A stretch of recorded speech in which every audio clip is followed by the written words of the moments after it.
Seandainya kita ketinggalan salat berjamaah, Ustaz, kemudian saya salat sendiri, apakah saya harus mulai dengan iqamah atau langsung takbiratul ihram, Ustaz? Alhamdulillah wassalatu wassalamu ala Rasulillah nabiyina Muhammadin wa ala alihi wa ashabihi wa man wala. Adzan dan iqamah ini dianjurkan bagi salat berjamaah dan begitu pula bagi orang yang salat sendiri, ya.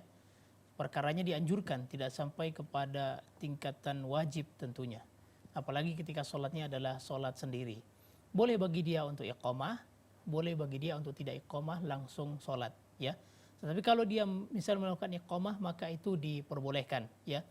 Berdasarkan sabda Rasulullah sallallahu alaihi wasallam, apabila seseorang azan, maka tidaklah mendengar azannya tersebut baik batu, hajarun, au syajarun, au syai' illa syahidalahu yaumal qiyamah. Dalam sebuah hadis sebutkan, tidaklah seseorang itu azan, ya, kemudian yang mendengar azannya itu adalah pohon-pohon, batu-batu atau apapun, melainkan mereka akan menjadi saksi baginya pada hari kiamat nanti.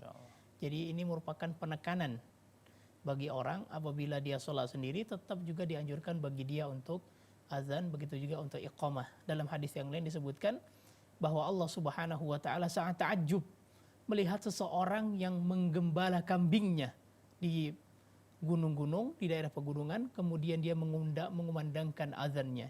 Jadi Allah merasa ta'ajjub dengan orang tersebut. Oleh karena itu, seperti Imam Al-Bahuti, beliau mengatakan dari mazhab Hambali bahwa dianjurkan bagi orang ketika dia sholat sendiri, meskipun dia sholat sendiri, untuk azan dan iqamah. Wallahu ta'ala alam.